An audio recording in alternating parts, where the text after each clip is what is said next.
So welcome, Dr. DeDe. It is my great pleasure to welcome you here at the at our institute for the Visiting Scholar Lecture.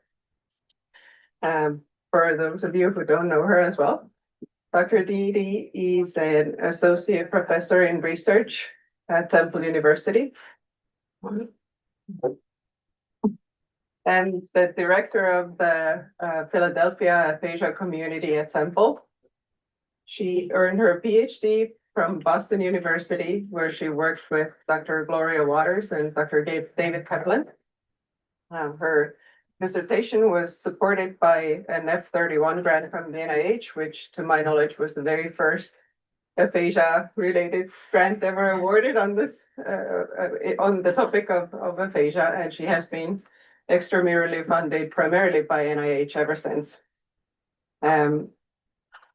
She is known for various topics related to aphasia. She has very wide area of expertise. She has published over 40 publications, peer-reviewed publications, and she also was the editor of the Journal of Communication Disorders for many years. Currently, she's perhaps best known for her rigorous work on aphasia group treatment. And today we have the pleasure of hearing just about that. So, welcome. Thank you. Thank you all for having me. So I'm going to be talking about group conversation treatment for people with aphasia. These are findings from a multi-year, multi-site study. I do not have that this is a randomized controlled trial because I'm collapsing data across multiple cycles of data, each of which was randomized, but didn't necessarily have the same number of different randomization conditions across time.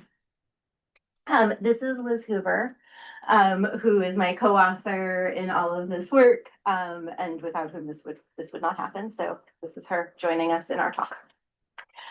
I'm going to do some quick disclosures. So both Liz and I are salaried employees of our universities, and we both direct aphasia centers.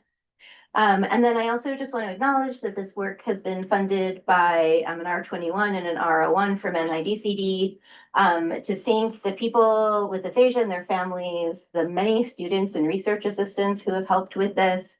And then special shout out to Gretchen Szabo, who is the leads the project, the data collection at Adler Aphasia Center.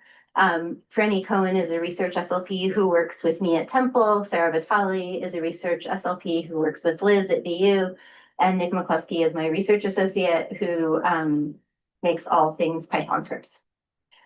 This is really a team effort.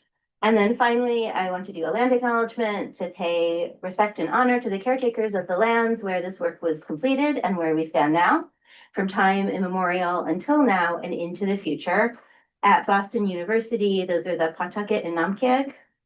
At Temple, Philadelphia, the Lenape. And at the Adler Aphasia Center in Maywood, New Jersey, the Lenape and the Mohican peoples. So what are we talking about? So this is just sort of an outline of where we're going. I'm going to start by framing the problem a little bit. Talking a little bit about conversation treatment, what are the theoretical underpinnings, what are the critical ingredients, and how are we trying to modify them, and then evidence from our current trial.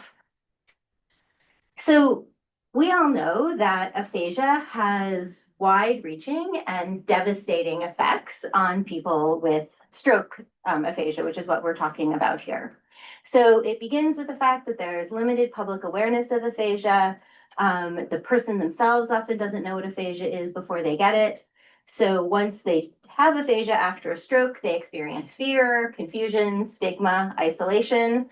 All of this, in addition to the language impairments, results in reduced participation, loss of identities, and being less involved in decision makings, including about medical decisions. So it has an effect on occupation, vocation, your social community, income. It really has these wide-reaching effects, which then results in an increased incidence of depression, reduced quality of life, and adverse health consequences compared to stroke survivors without aphasia. So it is critical that we develop interventions that are cost-effective, that are evidence-based, that are meaningful or salient for participants, and that have the potential to affect both the communication deficits and these other psychosocial, interpersonal, public health consequences of aphasia.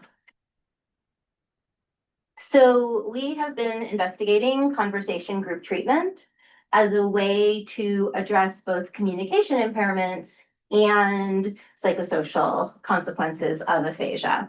So this is an interactive, multifaceted discourse level treatment. We target communication goals in the context of conversation. So everyone in our group has two individual goals, and we're working on those in the context of discourse. In keeping with the release trial, we incorporate both expressive and receptive communication within the same treatment. So people both have to understand what's happening in the conversation and contribute to the conversation. And there is existing evidence that conversation group treatment has both communication benefits, and from Elman Bernstein Ellis in 1999, they did qualitative analyses showing psychosocial benefits as well. The challenge with conversation treatment is, first of all, that there are probably as many implementations of conversation treatment as there are people doing conversation treatment in different places. And what people mean when they say conversation treatment is very variable. So there are differences in the number of people in the room. Is it led by a researcher, or clinician, or a volunteer? What are you actually doing? Is it sort of free flowing? Are you talking about books? Are you playing games? What are you actually doing in the room?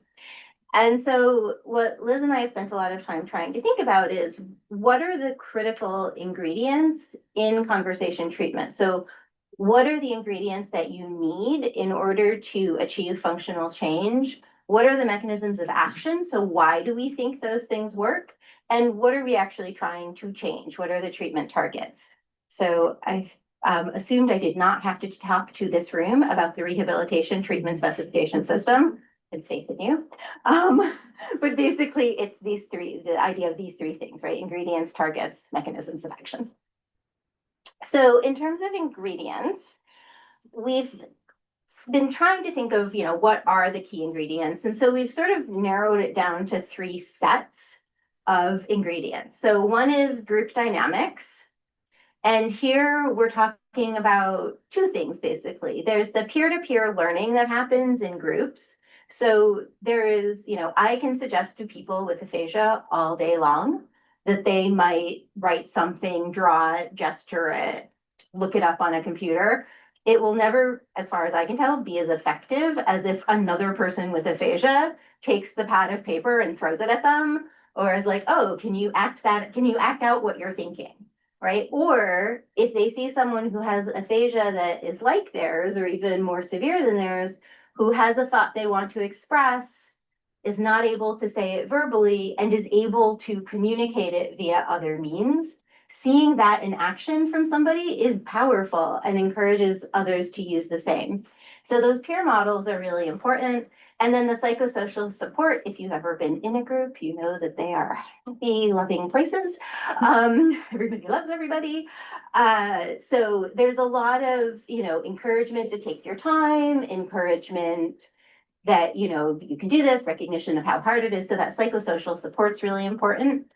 There's also linguistic practice. So people are practicing producing and understanding language at the level of conversation, not single words or sentences, but in a conversation. And then there's communication practice, which includes, and here we're trying to make this distinction between linguistic and communication, where what we're talking about with communication is like practicing turn taking, using multimodal communication, initiating a turn in a crowded speaking environment, persisting in that turn, taking up the space, and using multimodal communication. All of this happens in a supportive environment, right? So all of these are highly interconnected. You can't take the group dynamics out of a group.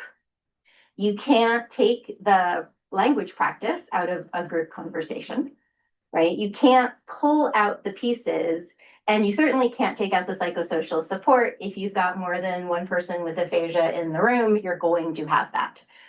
And so what we've tried to think about is how to not isolate, but sort of make it so that one of these factors will be sort of predominating. So I want to talk a little bit about what we see as mechanisms of action. For group dynamics, we're drawing from two basic literatures. One is the psychology literature, where there is a long and, it's at the level of like, there is a journal name that's, I believe, called Group Dynamics, right? This idea that when you bring people together who have similar interests or problems, they can share resources, they support one another, it reduces social isolation, and then you get this vicarious learning. From a CSD perspective, groups are offering a greater variety of communication functions. So people are hearing questions, statements, sarcasm, jokes, all the different kinds of things. And there's also a wide array of communicative partners. So you get diverse language models, people who might be more severely impaired than you, more mildly impaired than you. Somebody who is used to having the most severe impairment or most difficulty with verbal communication in the room might suddenly be one of the best communicators in the room. So you get this range of different models.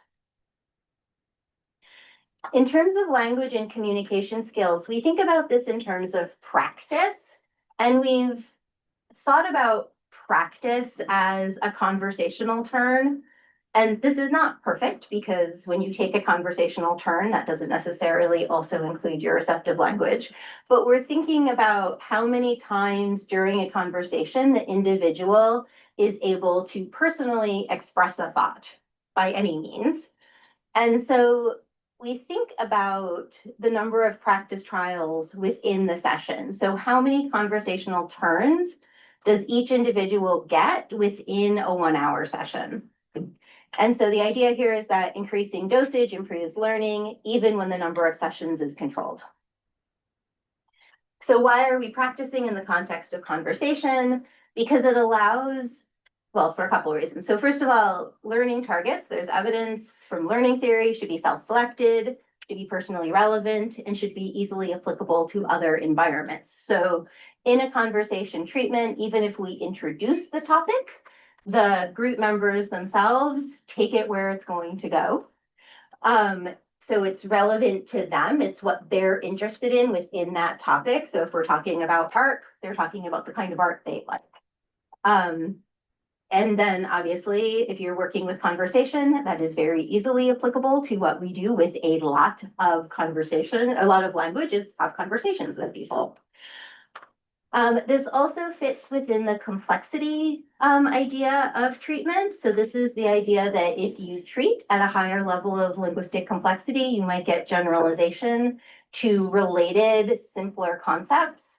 So here the idea is that if you're treating at the discourse level, you might get generalization back to naming and sentence production more than generalization would go in the other direction. So we have worked to generate a sort of hypothesized pathway of how we think all of these ingredients and mechanisms of action map onto treatment targets and treatment aims. I will not make you look at all of this. I'm just going to focus here on the idea of group dynamics and practice, and thinking about the relative contribution of these ingredients. So you can't, like I said, you can't take it out, right? You can't get the group dynamics out. So how can you influence which of these is sort of prioritized within a group session? So the way that we've done this is by varying the number of people in the room. So the idea here is that if you have a large group of people with aphasia, so this is 6 to 8 people with aphasia, you're going to have more group dynamics because there's more people to provide models and provide support. And so that should have an impact on these mechanisms of change, treatment targets, and our sort of final treatment aims. You also get some linguistic practice, but each individual person is going to take fewer turns. The communication practice is light blue because it feels like it lands someplace in the middle. On the one hand, you might initiate fewer turns. On the other hand, initiating turns might be more challenging, and so it might actually be a better context in which to practice turn taking.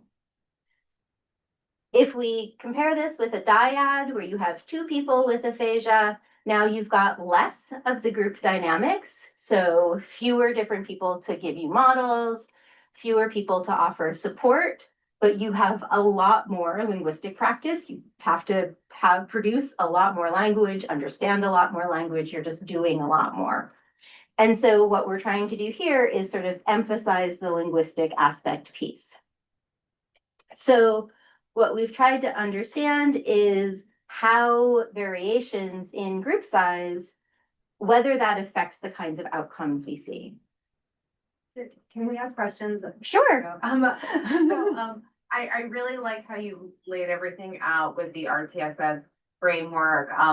I do have a question though about operationalizing group dynamics and something that can be modified with the number of participants in the group. And I agree that, I mean, because it's group dynamics, but there's also all of the other social aspects of being with another person. And I can imagine that while the group dynamics might be more complex and there's more opportunities for models and all of that, the intensity of a social connection might be greater in a smaller group. So while the group dynamics might be becoming more complex, there might be something that's sort of modulating down an important aspect of the social. So we've thought about this, right? This is sort of like the idea that all you need is one really good friend in high school to make it through.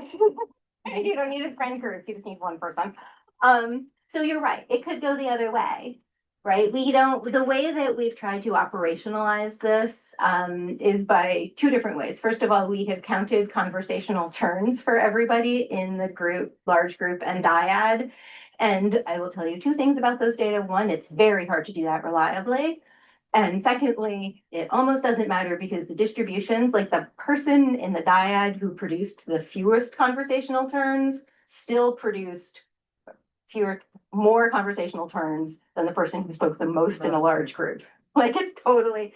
And then the way that we've looked at group dynamics is looking at number of times somebody says something supportive, tells you to take time, sort of expresses that like I've been there. Any sort of, like there's a whole list of things, and we do see more of that in the group dynamic. But you're right, we do have seen like, no, from large group and dyad, we've seen like people go off and make friends. I'm constantly trying to make friends. Yes. I just have a question. I know you mentioned you looked at how many people are in the group, but did you look at the severity of those individuals within the group and how? Oh, this is a great question. I'll get there. It's like I planted you. So the research questions for today.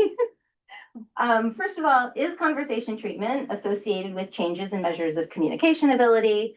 Does group size influence the benefits of conversation treatment? And then do individuals with moderate to severe aphasia and people with mild aphasia benefit from conversation treatment separately? And then we have also looked at this, I'm not going to be talking about it, but you can ask about homogeneous and mixed groups and how that affects outcomes. And then I just recently, we have now collected all of the data from this iteration of the grant. And so it's all in one great big spreadsheet now. So we've started to play with it.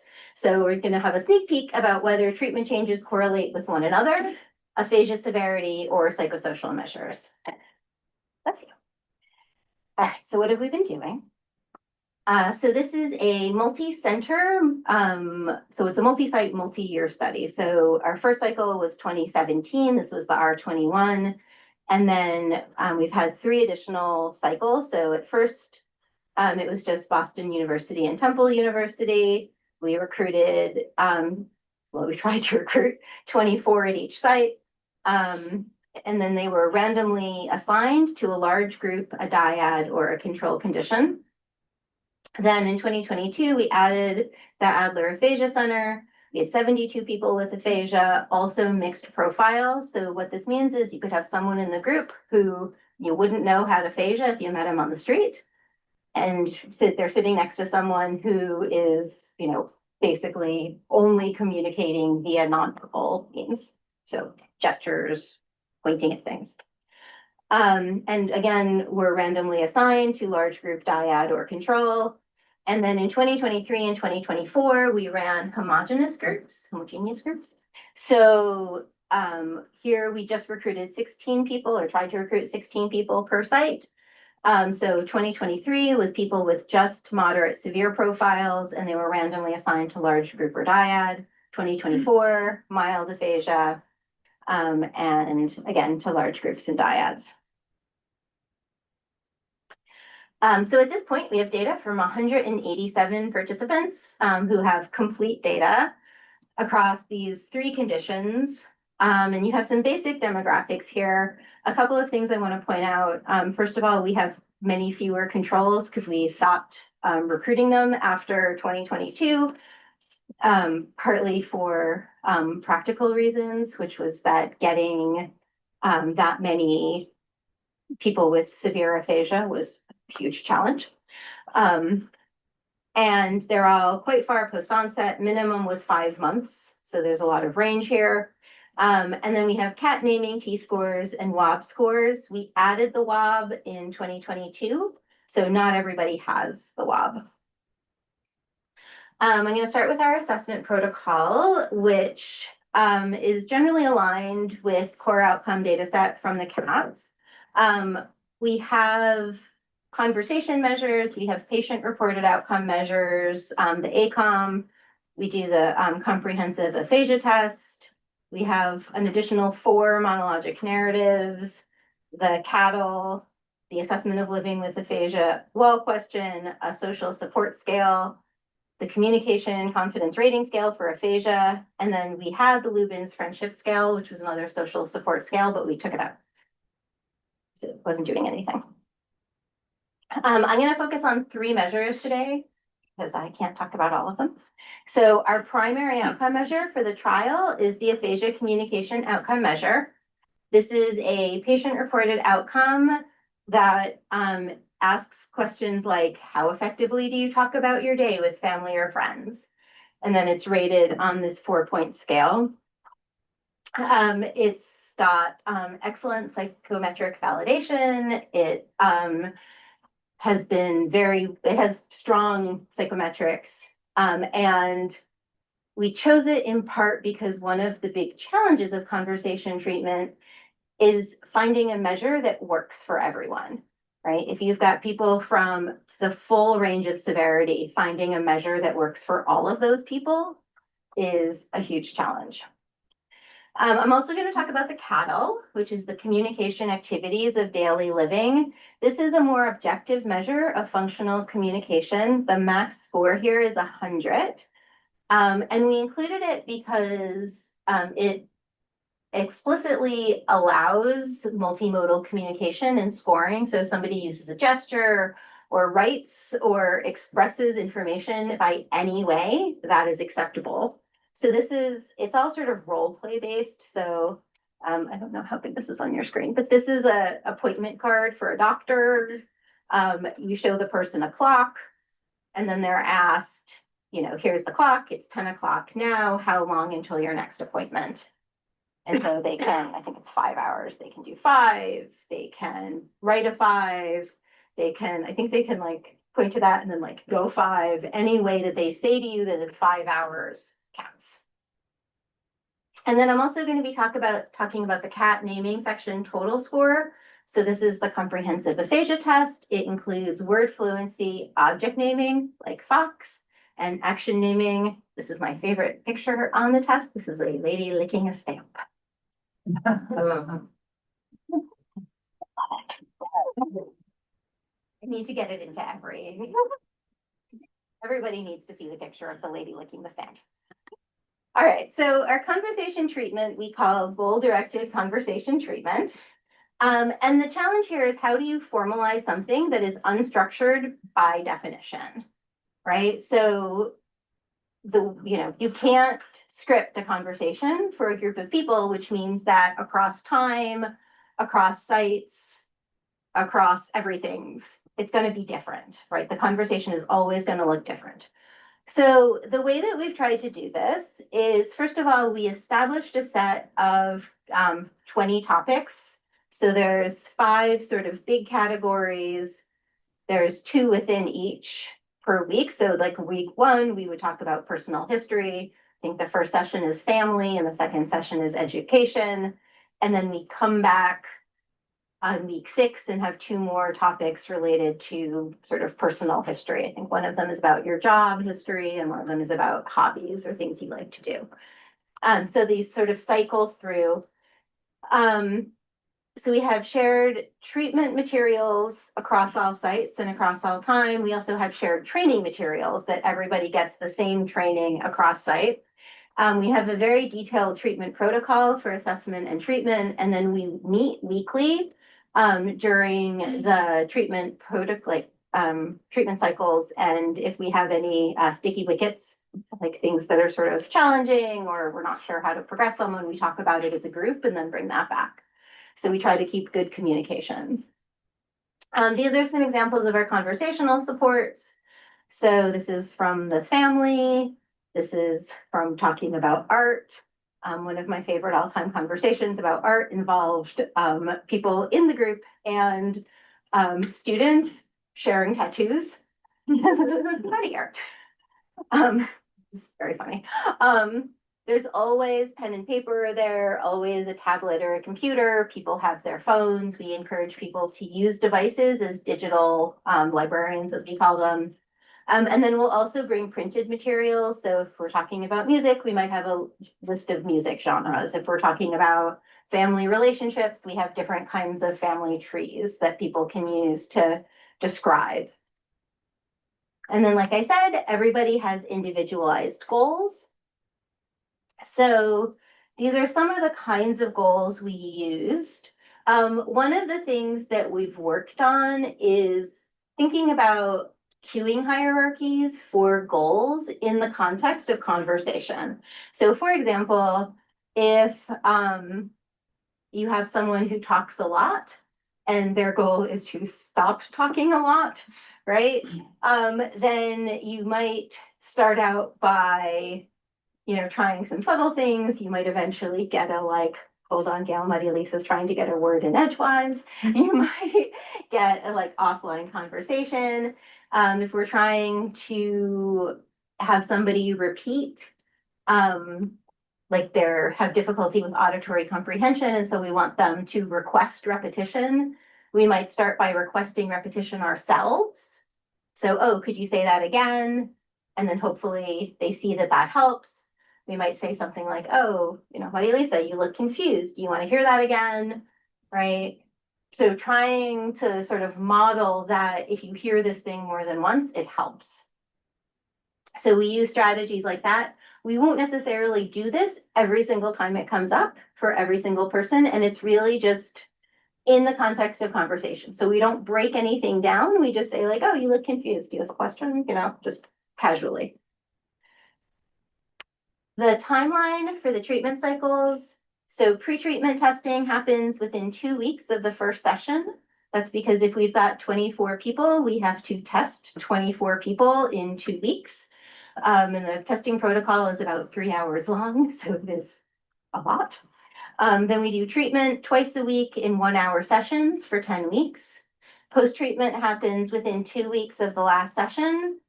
In cycles 3 and 4, we added an impact questionnaire where we asked people what they thought of the treatment.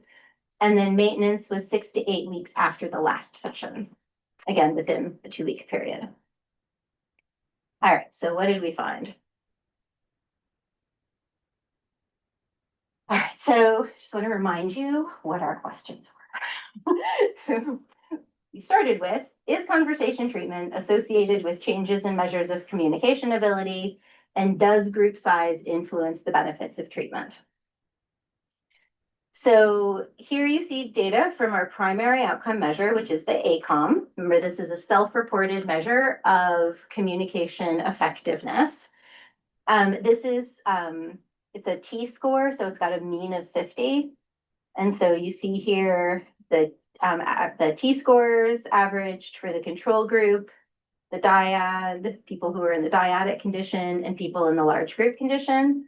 And then this is pre-treatment, post-treatment, and maintenance. Right, so we analyzed these using linear mixed effect models with random intercepts for subjects. And what we saw was that both groups showed an improvement from pre-treatment to post-treatment compared to the control group. Right, so you see greater treatment change in the both treated conditions compared to the change in the control group. That is not maintained, a trend, at maintenance. So 6 weeks later, those effects had lessened slightly. And I think that's partly because the control group actually gets a little better, but you know, that tells you something. So we do see this effect. We did not see any differences between the dyad and the large group conditions.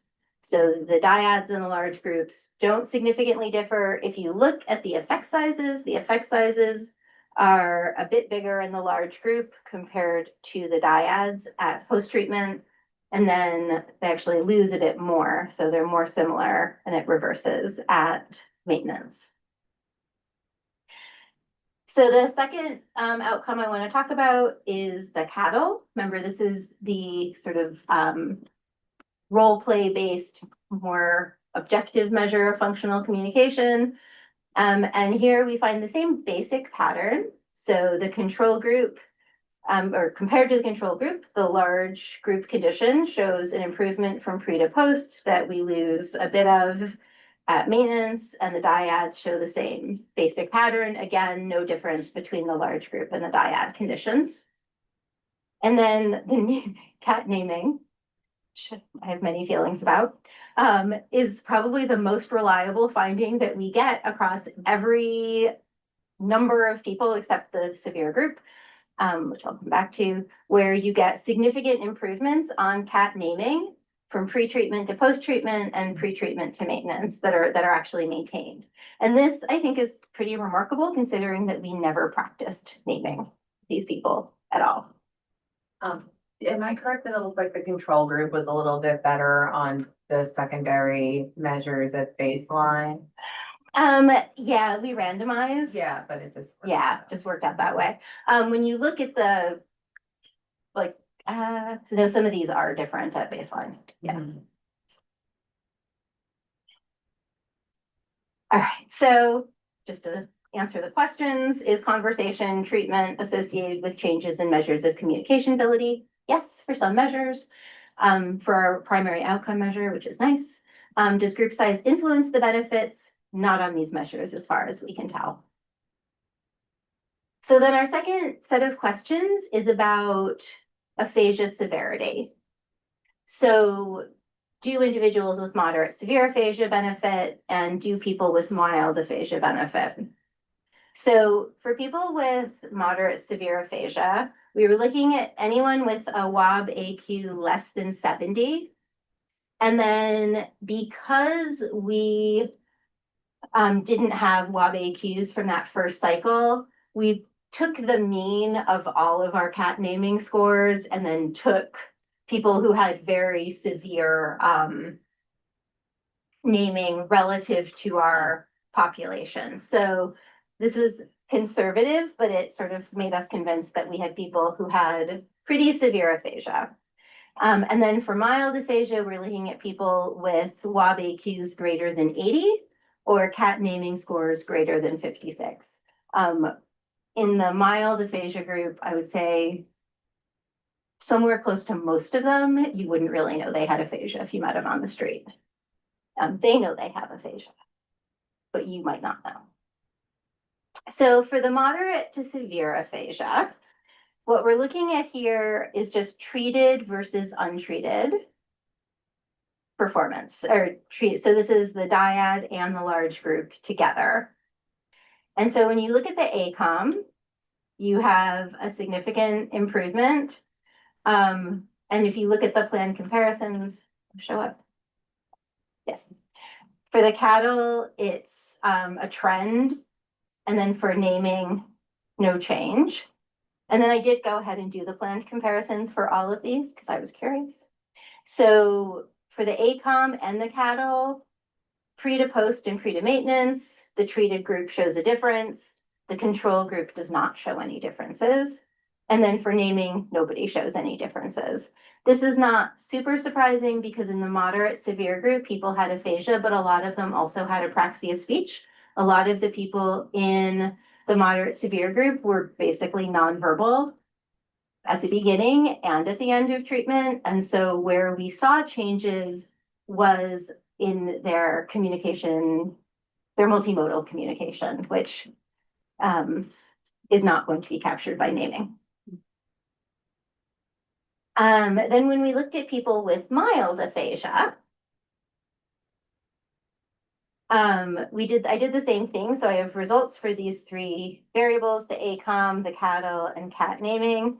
Here we see no significant change on the ACOM, a significant change on the cattle, which remains the most remarkable thing I've seen, and big changes on cat naming.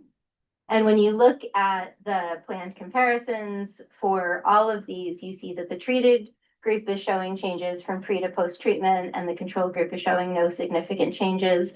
I'm realizing I did not update these, but I will tell you that if you add in the maintenance effects, the same pattern holds. So even on the cattle, which the people with mild aphasia seemed like they were completely at ceiling, they got a little better reliably. So, and I have looked at those data to try to understand if it was, just one person, if there was some anomaly that was making that happen, and that doesn't seem to be, it seems like a real pattern. All right, so then I just want to, so this is our summary here. So did people with moderate severe aphasia benefit from conversation treatment? Yes on the ACOM, weak evidence on the cattle, no evidence for naming. For people with mild aphasia, yes on the cattle and on naming, but weak evidence on the ACOM. But it does seem like across the board, everyone is improving. All right, so then a sneak peek. Do treatment changes correlate with one another, with aphasia severity, or with psychosocial measures? So the way that I asked this question, so I'll start with, do treatment changes correlate with one another, was by calculating difference scores. So this is post-treatment minus pre-treatment, and this is ACOM with cat naming and cattle, and then this is cat naming with cattle. What I think is interesting here is you see it's a small correlation, like 0.2 was a modest correlation, but it is a correlation between ACOM, which is self-reported functional communication ability, and cattle, which is this more, it's role play based, but it is a more objective measure of communication ability. So I find this heartening that even though it is a sort of small correlation, that you do see this relationship between what people are saying and what you see on a more standardized objective measure. And the cattle and the ACOM really do not correlate with performance on a single word naming task, right? So your ability to look at a picture and name it is not correlated with how you self-report effectiveness of communication or how you perform on this multimodal task. Then I went and looked at whether treatment changes were predicted by aphasia severity. So here I've plotted WAB-AQs against different scores on the ACOM, the cattle, and cat naming. And all of these correlations are significant. Again, they're small. But what I think is interesting here is that for the functional measures, you have negative correlations. So you see bigger differences on people with more severe aphasia and vice versa. So the people with more severe aphasia are showing greater changes in functional communication. On the cat naming, the relationship goes the other way. So people with more mild impairments are showing greater changes on the cat naming test. And then finally, these are correlations in difference scores for the ACOM, the cattle, and naming with pre-treatment, well, age at onset, the time post onset. This was a self-efficacy scale that basically asks questions like, it says things like, I can change what happens to me, right? It's like, how much do you believe you can affect your behavior can affect your outcomes? A measure of social support and a measure of confidence. So the CCRSA asks, how confident are you about your ability to talk on the phone? How confident are you in your ability to talk about medical decisions? And it makes a difference between your confidence and your actual skill. And the example they give is somebody who is not a good singer, but feels great about doing it. And so again, there's not a lot here, but we do see significant correlations between confidence at pre-treatment and performance on the ACOM and the cattle. And so here, what I think is happening is people who had lower scores, lower confidence at intake, are actually showing slightly bigger treatment changes on the functional communication. And what I would like to believe, if this holds up to further analysis, is that what's happening is they're gaining confidence. And in gaining confidence, they're communicating more and they're realizing that they can be more effective. Yeah, interesting.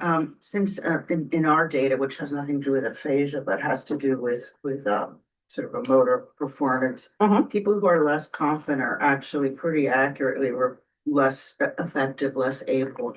And you previously showed that the more severe people benefit more on some of these measures.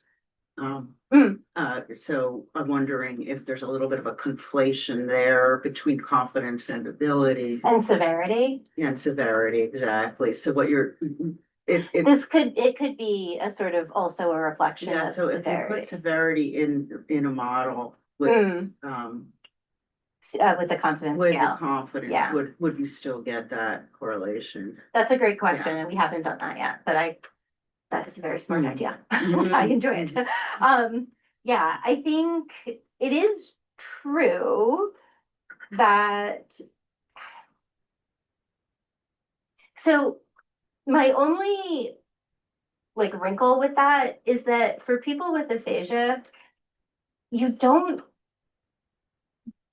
when I think about severity, I haven't looked at this specifically for the confidence scale, but on the ACOM, very early on, I had a student who looked at relationships between ACOM scores and other measures of aphasia severity, and there was no relationship. People self-report that people who have very good who test out as having very mild aphasia will self-report that they are extremely impaired and will not engage because they're comparing themselves to who they were. Right. So they're thinking about oh, I am not as good at communicating as I was before. So I don't know that severity relationship would hold up here, but it's a really good point. And a question we can ask the data. Yeah. Which is one of my favorite kinds of questions. All right, so just to sort of summarize and wrap up here, we started out by asking about conversation treatment and if we think it's effective. We do. There's no evidence here that group size influences benefits of conversation treatment. When we've looked at the full range of outcome measures, what we do see sometimes is this pattern where the large group tends to show changes on more sort of holistic measures. So we're more likely to see changes on monologic discourse samples, on in some of the analyses, even on the ACOM, and earlier cohorts. And I can't remember what the other one is. There was another one in the large group. And then the dyads tended to show more changes on more discrete linguistic measures. So they would show it on repetition, on verb naming sometimes, and then everybody gets better on the cat naming test. So it is possible that There are differences in terms of where you'll see change and what kinds of measures change. But the way that I'm starting to think about this is that both dyads and large groups can be effective in changing communication, and these ingredients sort of balance each other out. So if you're in a large group, you have fewer opportunities that might be balanced out by the group dynamics. Whereas if you're in a smaller environment, you might not have as much of the group dynamic, but you get much more practice of your own. One of the things anecdotally that we've thought about is that the effectiveness of the dyad seems to depend a lot on our matchmaking skills. So the way that we pair people in the dyads, so they're randomly assigned to the dyads, but then we assigned them to a partner based on sort of scheduling pragmatics and then clinical intuition. And like personality, like just what we thought would work. And sometimes we had all the freedom in the world and we like match made besties who like went off into the sunset together. And sometimes it did not work. And I think that really is an important component with the dyads. And in real clinical practice, that those practical constraints are often going to determine who you can put together. I'm running out of time. Why naming?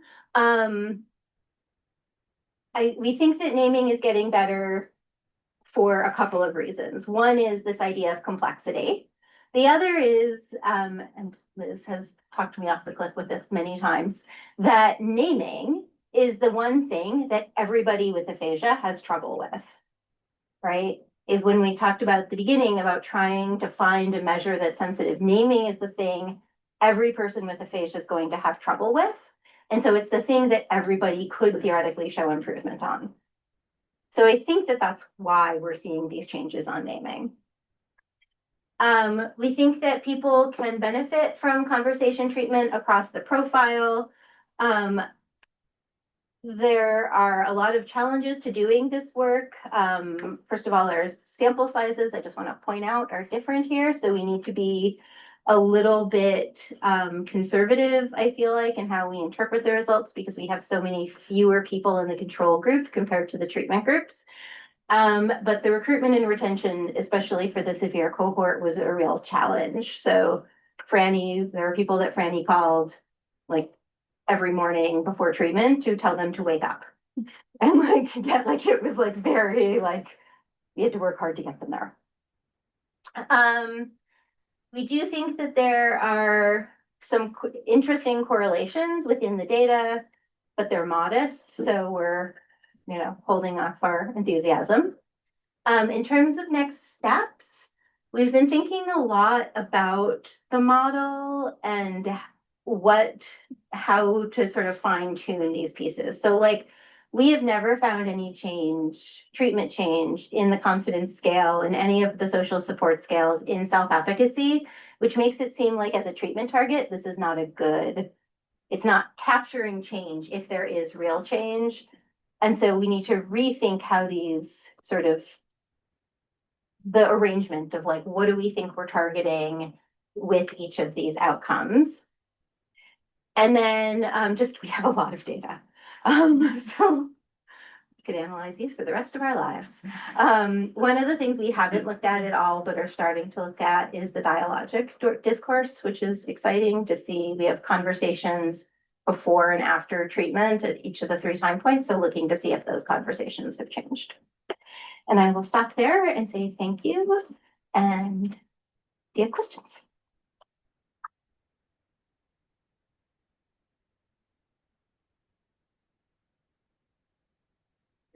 What is your self-efficacy measure? Because I know that there's more kind of general Yeah, self-efficacy it's the measures. general self-efficacy. It's the yeah. Chen. Okay, 'cause my understanding is that it's very hard to see changes on general self-efficacy and you sort of have to focus on self-efficacy for the specific thing that you're Yes. addressing.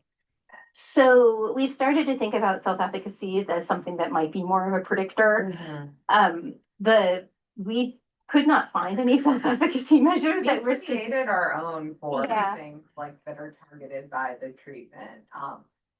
For aphasia? Not for Okay. aphasia, sorry, no, Yeah. I'm in a totally Yeah, different area, no, that's but fair. because I think that that the research shows that self-efficacy is really multifaceted and it's Mhm. not like a unitary construct. Really targeting self-efficacy for conversation or self-efficacy for communication.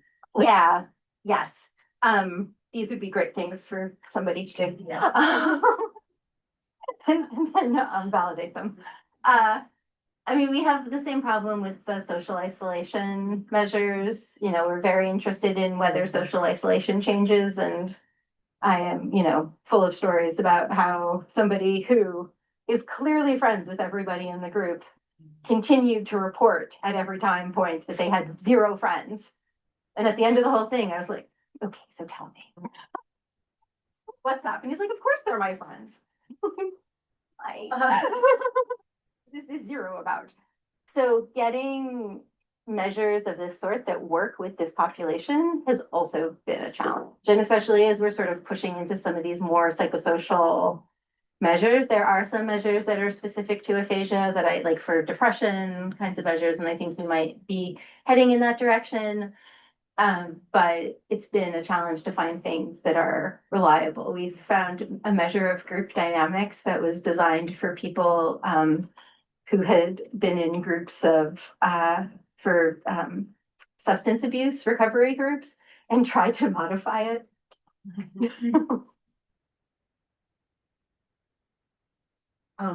I noticed that you use for your comparison, you used a control, Mhm. no treatment. Yeah, no treatment.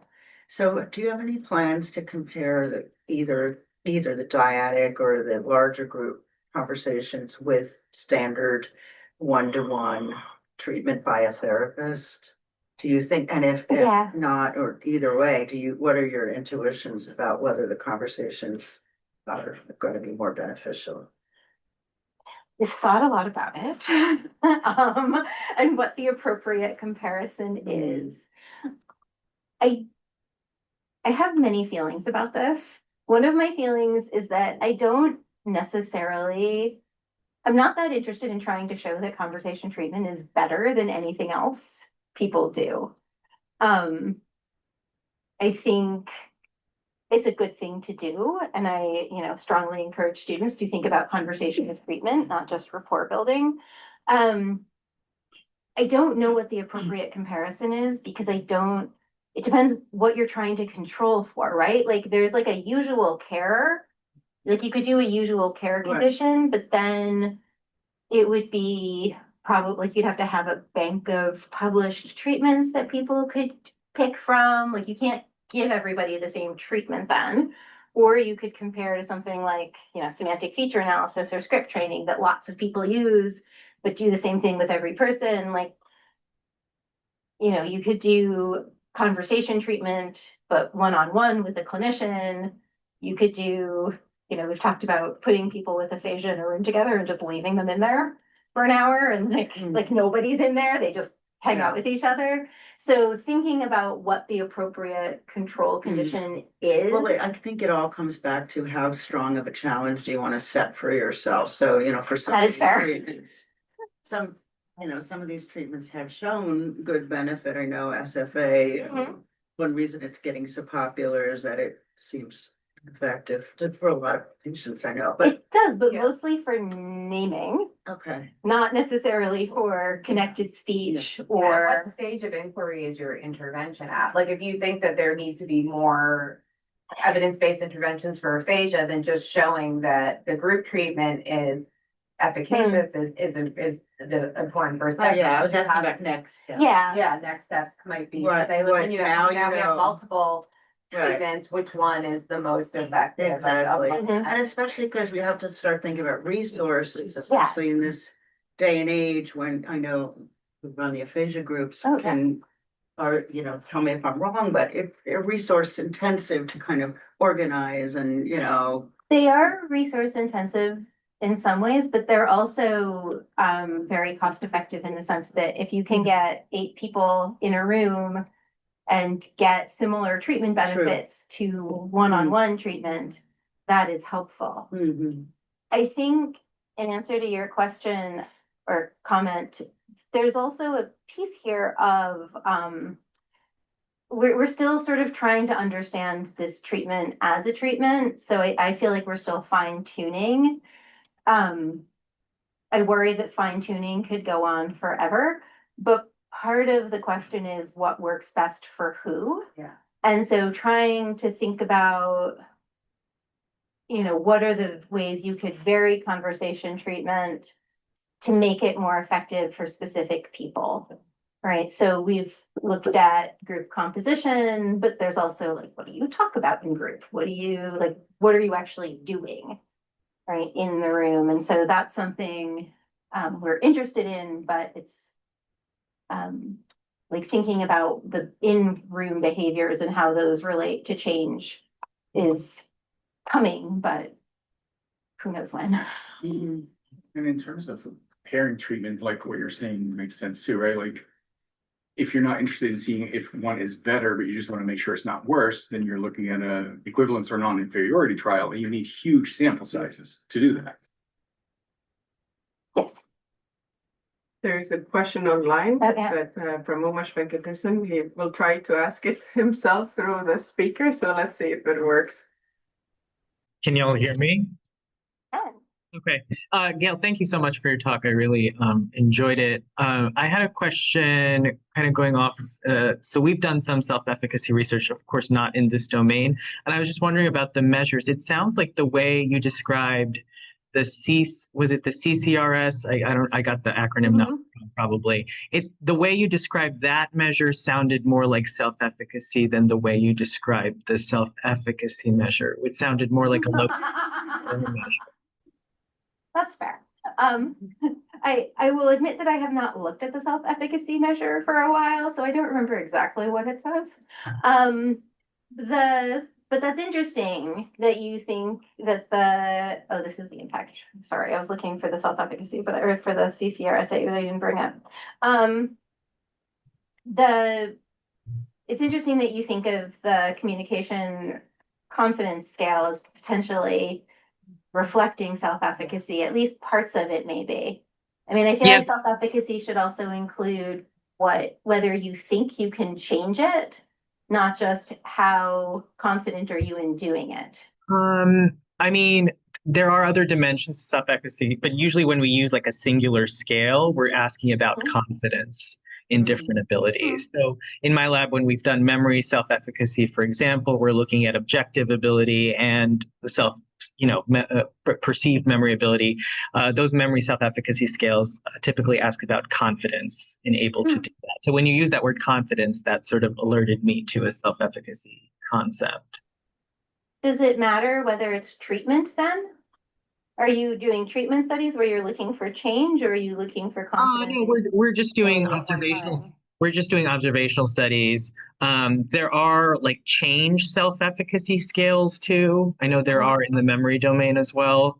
Again, I'm not sure specifically. Yeah. Like Amanda said, they're usually domain specific. People argue there's no general self-efficacy. We can get into that debate later, but generally, when we're just talking about self-efficacy, we're typically talking about confidence and ability.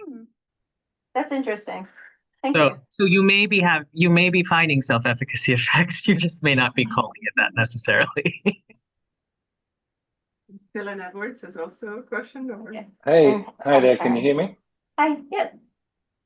Thanks, Gayle. That was a terrific talk. And I had my hand up here, and I remembered our conversation this morning, how you think that raising hand in a Zoom call is not good in your online Zoom conversation. So I was wondering whether I should yell out or not. Just coming back to, I know we need to wrap up in a second. Coming back to you started out by talking about then one of the ways this is effective is by giving opportunity for for making utterances, having a high number of utterances and different types. And then of course you had these two groups where there wasn't a difference between the dyad and the larger group.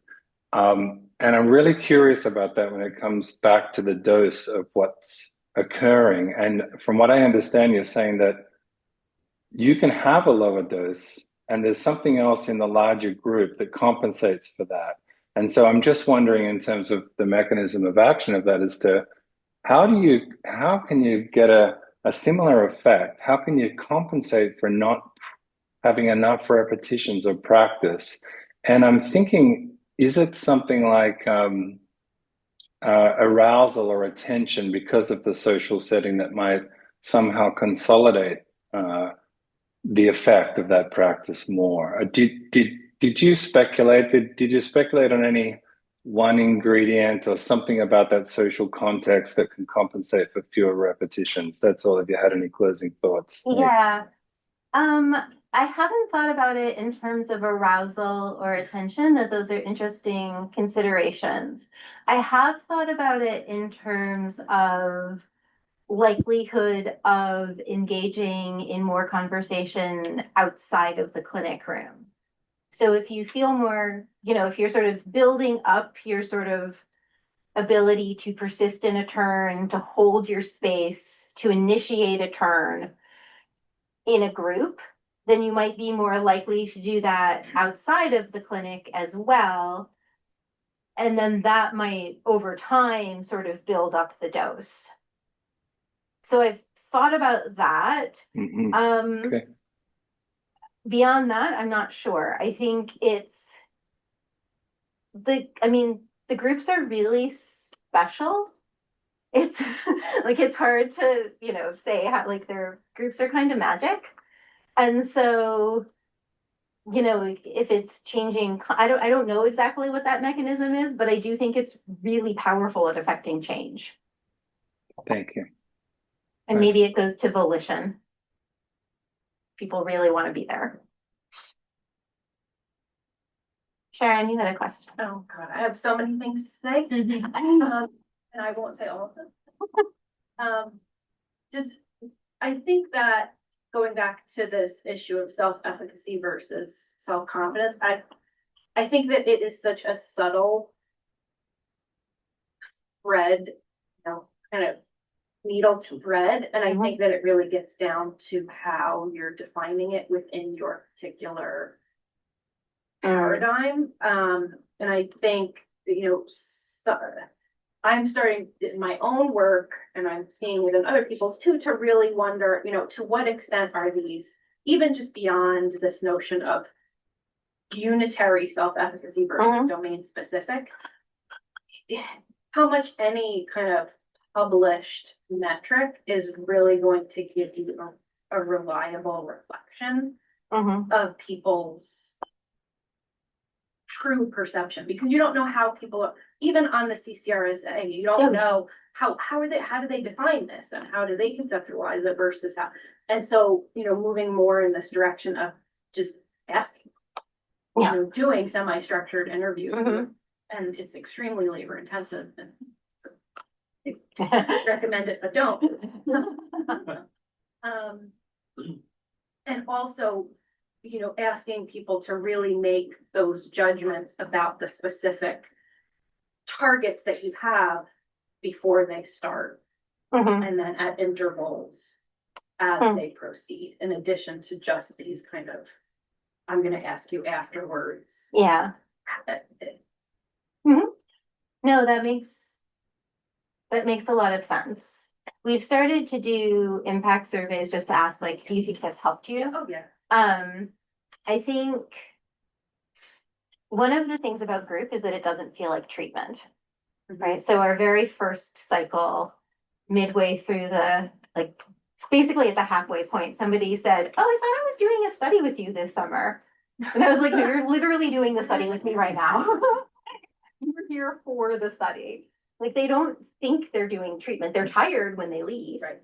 But they don't think they're doing treatment.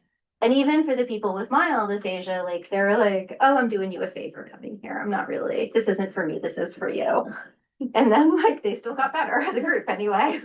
So I think you're right. But I am also interested in the sort of relationships between these measures. And I think one of the many secondary analyses I look forward to doing someday is just looking at the relationship between these measures at pre-treatment, right? Like, how is the CCRSA related to the self-efficacy scale, related to measures of aphasia severity, measured, WAB, AQ, ACOM, like, how do they relate to each other?